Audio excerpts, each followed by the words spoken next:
There is a question that nobody wants to ask out loud, because the moment you ask it, you feel like a bad person. The question is this: what if everything you were taught about kindness is slowly killing you? Not metaphorically, not as a figure of speech. Literally, what if the very habits that were praised by your parents, celebrated by your teachers, and rewarded by society are the exact same habits that are draining your energy, suffocating your ambitions, poisoning your relationships, and leaving you empty in a way you cannot quite name? Think about the last time someone asked you for a favor, a friend who needed you to cover for them, a co-worker who dumped their workload on your desk with a smile, a family member who called at midnight with a crisis that somehow became your responsibility to solve. You said yes. You always say yes. And in that moment you felt a flicker of something warm, the satisfaction of being needed, of being good, of being the kind of person people can count on. But here is what nobody talks about. That warmth fades, and what replaces it is something colder and heavier, a quiet exhaustion, a creeping resentment, the slow, uncomfortable realization that you have given so much of yourself to others that when you finally look inward, there is almost nothing left. Marcus Aurelius, one of the greatest Stoic philosophers who ever lived, a man who ruled the Roman Empire and carried the weight of an entire civilization on his shoulders, wrote something in his private journals that was never meant to be read by anyone else. He wrote, "You have power over your mind, not outside events. Realize this, and you will find strength." He was not talking about being cold or selfish. He was talking about something much more dangerous than cruelty. He was warning against the slow self-destruction that comes from giving without boundaries, from confusing sacrifice with virtue, and from mistaking the approval of others for inner peace. The Stoics understood something about human nature that most of us spend our entire lives refusing to accept. They understood that kindness without wisdom is not kindness at all. It is weakness wearing a noble mask. And weakness in this world is not rewarded, it is exploited. Today we are going to pull that mask off. We are going to look at 10 ways that being too kind is quietly destroying your life. And then we are going to talk about what the Stoics, the psychologists, and some of history's most powerful minds actually did about it. Stay with this, because what you are about to hear might be the most honest thing anyone has ever said to you. The first way kindness destroys you is so subtle that most people never see it happening. It works like this. When you are consistently kind, when you consistently give, help, accommodate, and sacrifice, you begin to develop what psychologists call an inflated expectation of reciprocity. You expect somewhere deep in your unconscious mind that because you have given so much, the universe, or at least the people around you, will give back in equal measure. You do not say this out loud. You might not even be fully aware that you believe it. But the belief is there, embedded in your behavior like a splinter beneath the skin. And then life does what life always does. It does not return what you gave. The friend you drove to the airport a dozen times cannot find the time to pick up the phone when you are going through something difficult. The colleague whose career you propped up with your advice and your energy gets the promotion you deserved. The partner you poured yourself into for years looks at you one day with tired eyes and says they feel disconnected. And the feeling that rises in your chest in that moment is not just sadness. It is something more dangerous. It is betrayal. And betrayal, when it comes from expectations that were never spoken and never agreed to, is one of the most psychologically destructive emotions a human being can experience. Epictetus knew this. He was a Stoic philosopher who was born into slavery, who lived in chains, who had every reason to be broken by the cruelty of the world. And yet he wrote, Seek not that the things which happen should happen as you wish, but wish the things which happen to be as they are, and you will have a tranquil flow of life. He was not telling you to stop caring. He was telling you that when you attach your emotional well-being to what other people do or do not do for you, you have handed them the remote control to your entire inner life. You have made them the author of your happiness. And people, even good people, will always disappoint you, not because they are cruel, but because they are human, and they are busy, and they are dealing with their own shadows.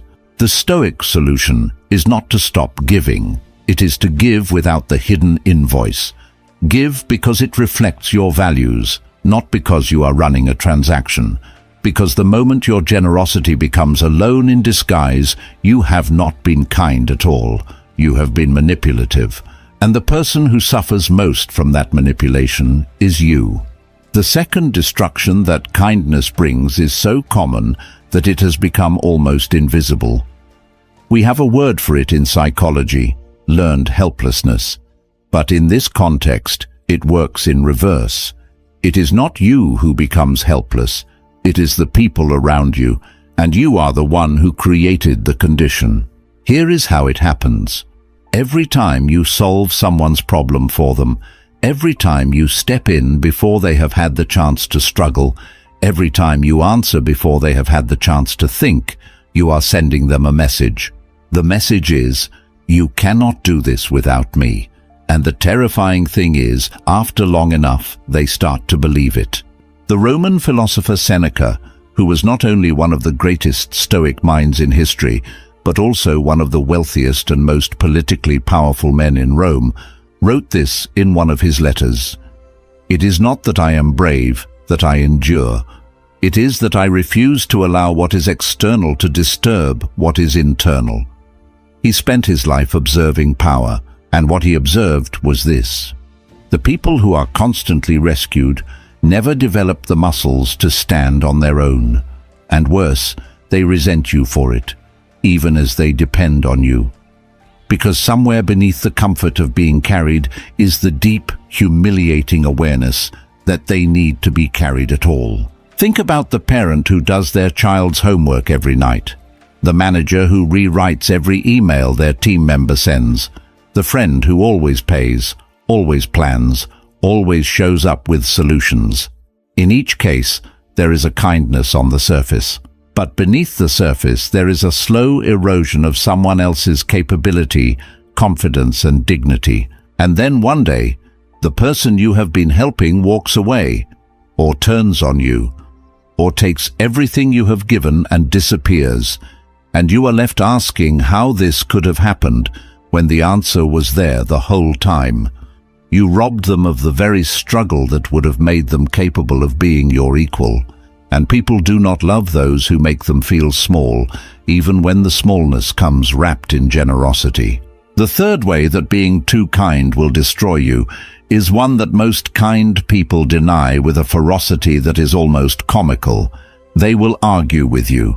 They will list their achievements, their productivity, their full calendar, and their busy schedule. But listen carefully, because what I am about to say is backed by decades of psychological research and confirmed by the experience of every person who has finally hit the wall. When you consistently put other people's needs, goals, and desires before your own, you are not being selfless. You are running from yourself.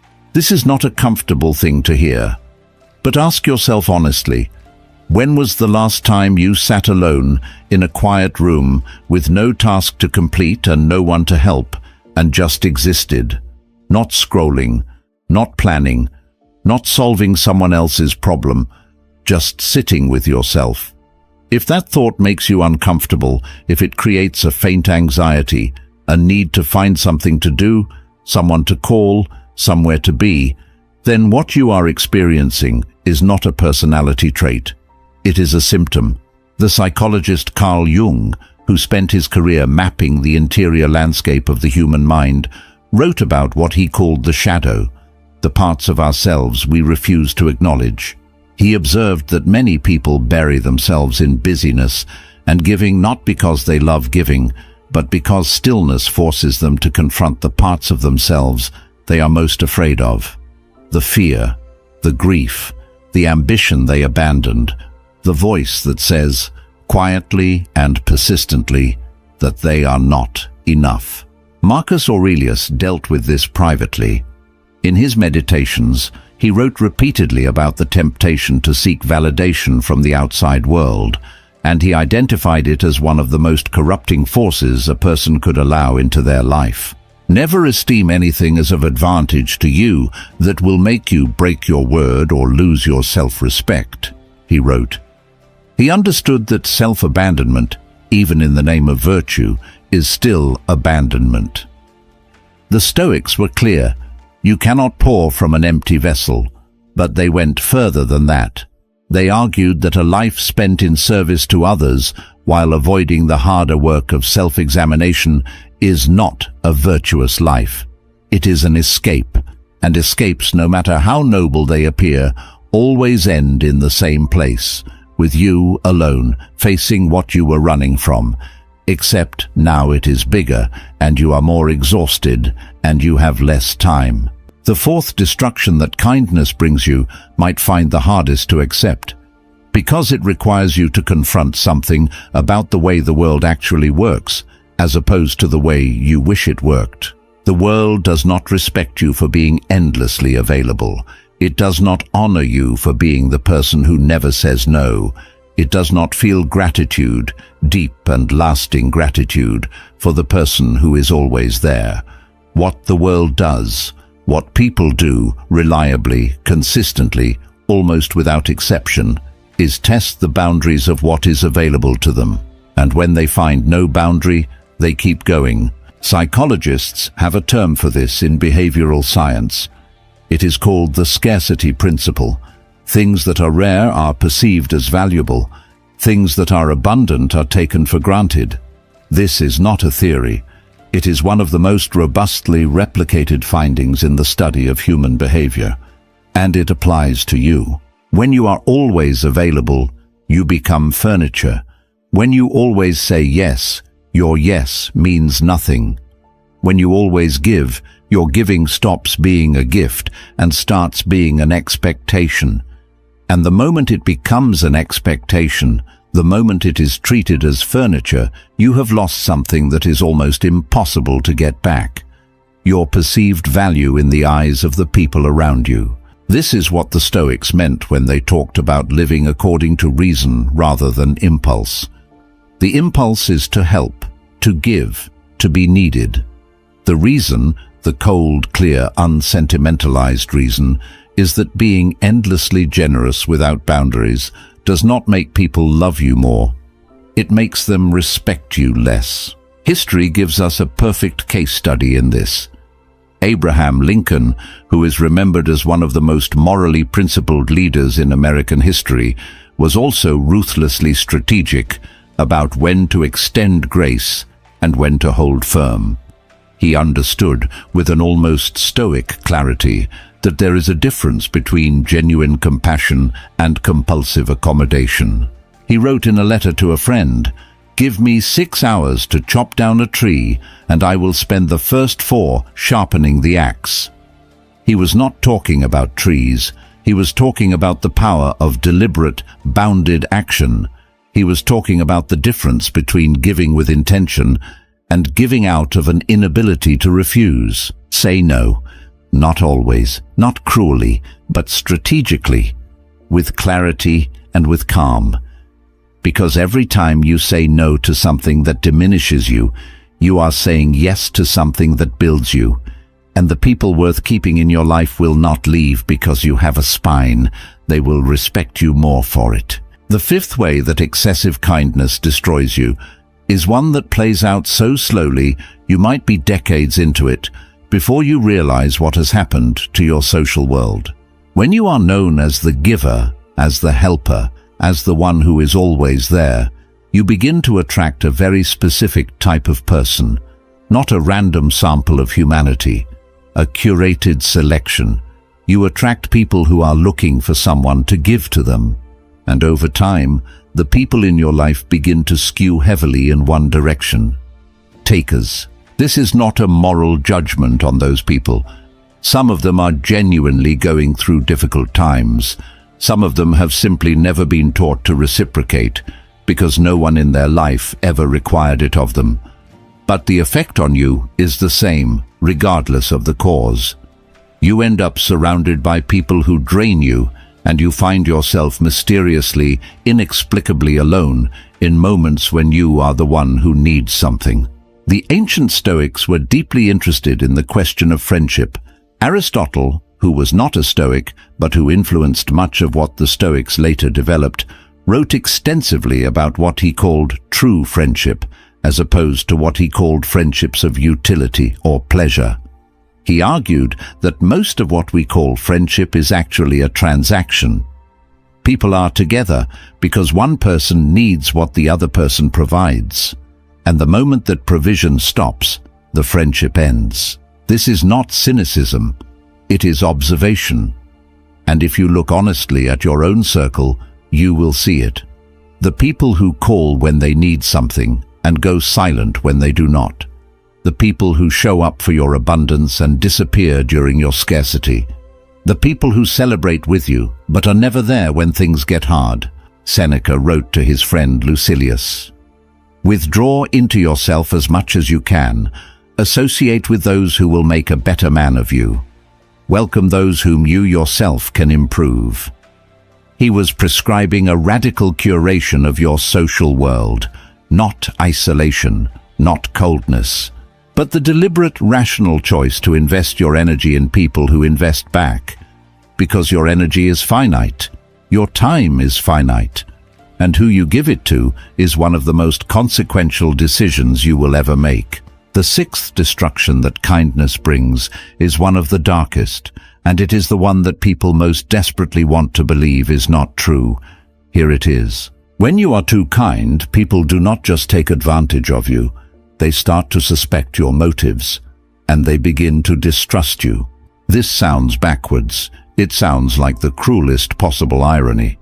But think about it from the outside. When someone is excessively, unconditionally, relentlessly kind, the rational observer, and most people, beneath their emotional reactions, are rational observers, begins to wonder why. Because in the real world, unconditional generosity is rare, and things that are rare and valuable do not usually come without a cost. So when something appears to come for free, the natural question is, what am I not seeing? What is this person getting out of this? What do they want? You have probably done this yourself. You have probably met someone who was almost aggressively nice, who complimented everything and accommodated everyone, and never seemed to have a bad day or a selfish thought, and you felt, somewhere beneath the pleasantness, a faint and uncomfortable suspicion. You did not know what to call it. But it was there. The psychologist Robert Cialdini, in his landmark work on the science of influence, found that people are actually more comfortable with and more trusting of those who express both positive and negative qualities than those who present as uniformly positive. The technical term for this is the pratfall effect, and what it demonstrates is that perceived perfection creates distance, while perceived humanity creates connection. The Stoics understood this instinctively. Marcus Aurelius did not pretend in his journals. He wrestled, he doubted, he expressed frustration and fatigue and self-criticism. He was not performing virtue, he was practicing it, imperfectly, honestly, in the full view of his own conscience. And that honesty, that willingness to be imperfect, is what makes his writing feel true 2,000 years later. Be honest, be imperfect. Let people see that you have limits, that you have preferences, that you sometimes say no, and sometimes feel tired, and sometimes put yourself first. Because the alternative, the performance of limitless goodness, does not make you lovable, it makes you suspicious. And in a world where trust is the most valuable currency, that suspicion will cost you everything. The seventh way that kindness destroys you reaches into something darker. something that lives beneath the surface of everyday life, and something that a surprising number of endlessly giving people will recognize immediately when they hear it. When shortage becomes a way of life, the hunger for relief becomes overwhelming, and people who are chronically depleted are chronically vulnerable to addiction. This is not speculation. The clinical literature on burnout, codependency, and addiction shows a consistent pattern. People who identify strongly as helpers, caretakers, and givers have elevated rates of substance use, disordered eating, compulsive behaviors, and other forms of self-medication, not because they are weak, but because the nervous system can only tolerate so much depletion before it demands a shortcut to relief. Carl Jung, again, put his finger on something essential here when he wrote, "Every form of addiction is bad, no matter whether the narcotic be alcohol, morphine, or idealism." He was pointing at the darkest version of this pattern, the person who is addicted not to a substance, but to the act of giving itself, who cannot stop giving not because they have so much to offer, but because stopping would force them to sit with the emptiness, because the giving has become the drug, the distraction, the way of not feeling what they are most afraid to feel. Seneca wrote, "Begin at once to live, and count each separate day as a separate life." He was talking about presence, about the choice to be here, in this moment, in your own body and your own experience, rather than perpetually escaping into service, into busyness, into the exhausting performance of being endlessly needed. If you are the person who is always there for everyone else, and you find yourself reaching for a glass, or a screen, or another biscuit, or another late night, ask yourself an honest question. What are you not feeling? What would you have to sit with if you stopped? Because the answer to that question is not the problem. It is the beginning of the solution. The eighth destruction that kindness causes is one that strikes at the heart of the one thing most kind people say they care about above all else, their relationships. There is a paradox at the center of excessive kindness. The more you give to someone, the more likely you are to silently, steadily, invisibly begin to resent them. Not because they are bad, not because your love for them is false, but because resentment is what happens to unexpressed needs. It is what happens when you give and give and give, and never once say what you need in return, and slowly the giving begins to feel like a debt the other person owes you, a debt they do not even know they have, and you watch them live their life with a kind of freedom you have forgotten how to feel, and the warmth that was once there curdles into something sharp. The psychologist Harriet Lerner, who spent decades studying patterns in intimate relationships, wrote, "We cannot make another person change, but when we change our own behavior, the relationship must change too." She was pointing at the hidden engine of relational dysfunction, not cruelty, not indifference, but the failure to be honest about what you need. The Stoics had a concept they called oikeiosis, a word that roughly translates to appropriate connection or belonging. It was their understanding that genuine human relationship is built not on self-erasure, but on self-disclosure, not on hiding what you are to make yourself more acceptable, but on showing what you are clearly enough that the right people can actually find you.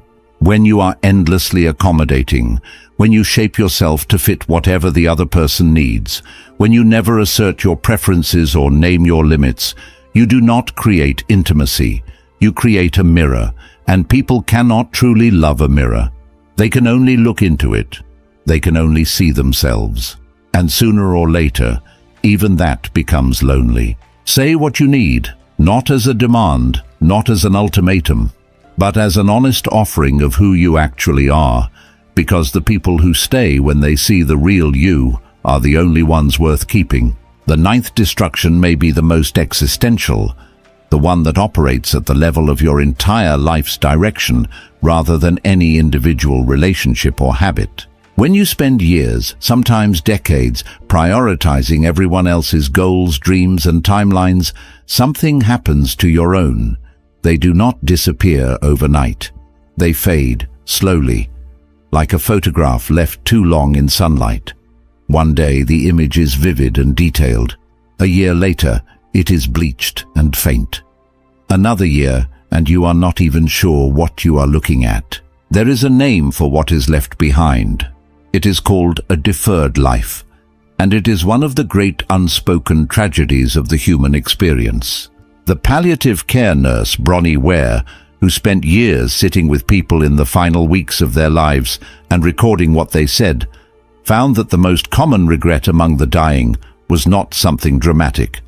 It was this: I wish I had had the courage to live a life true to myself, not the life others expected of me.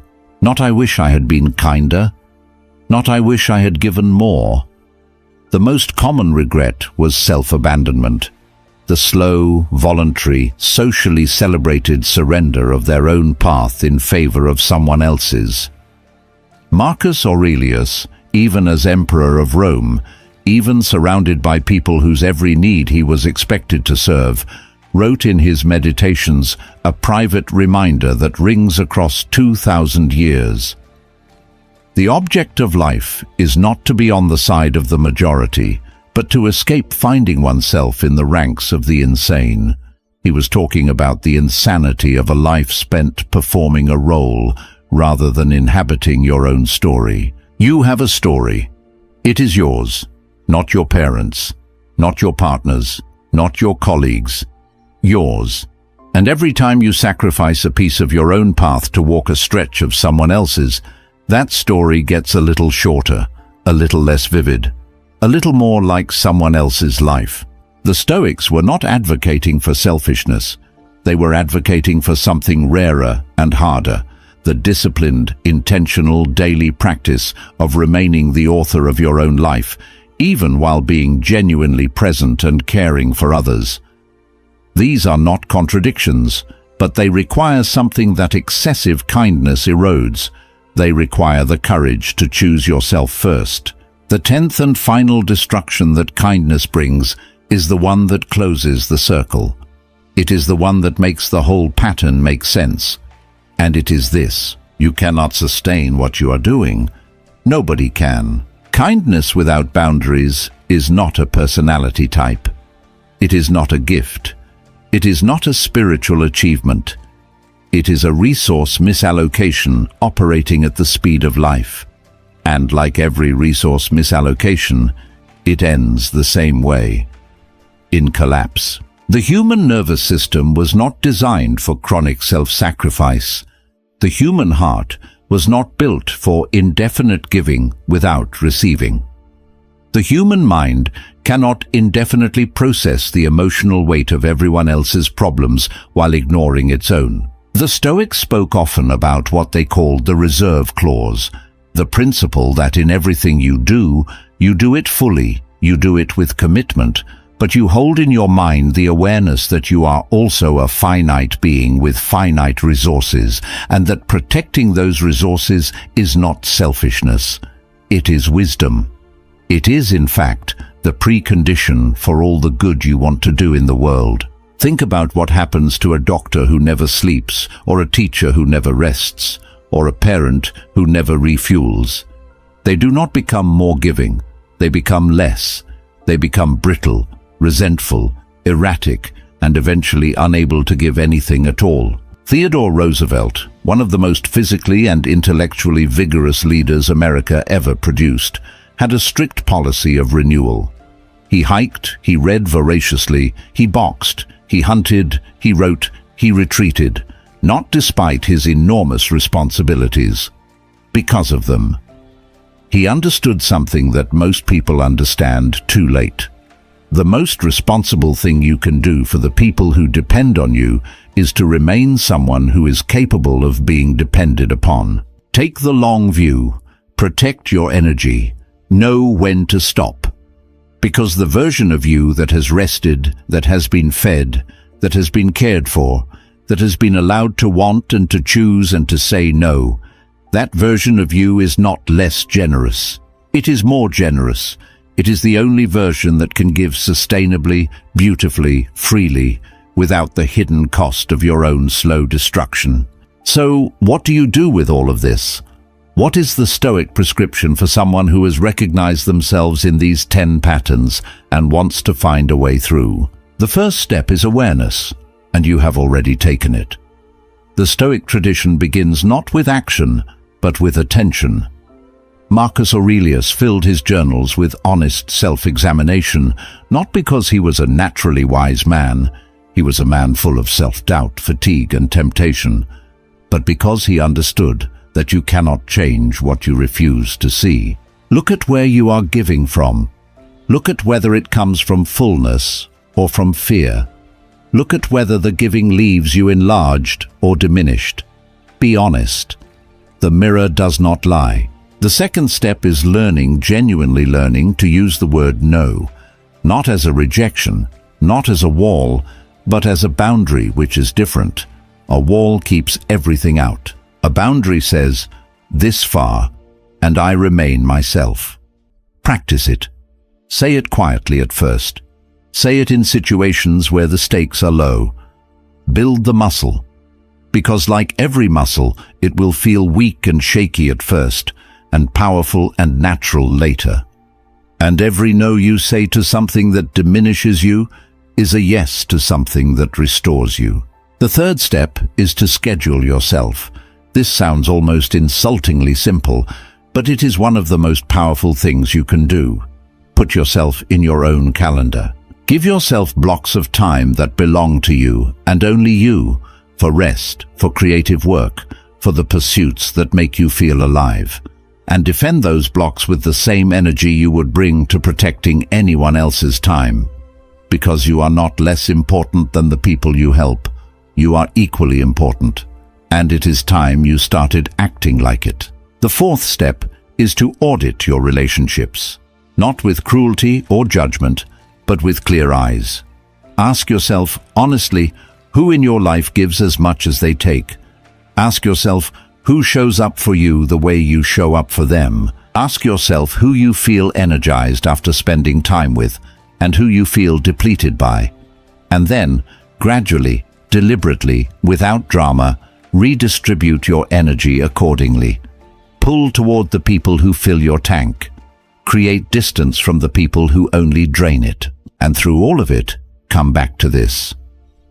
The central insight of Stoic philosophy, the thing that Marcus Aurelius and Epictetus and Seneca all circled back to again and again across thousands of pages, written in different centuries and different languages and different circumstances. You are not responsible for what happens to you, but you are absolutely, completely, inescapably responsible for what you choose to do about it, including the choice to finally stop handing yourself away. The world does not need more martyrs.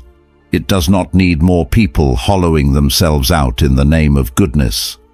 What the world needs, what the people around you actually need, is for you to be genuinely whole, to be rested, to be resourced, to be the kind of person who gives not because they are afraid to refuse, but because they have chosen to, from a place of abundance, with full knowledge of what they are giving and why. That is not selfishness. That is the most radical form of generosity there is. And it starts with the recognition that the kindness which destroys you is not kindness at all.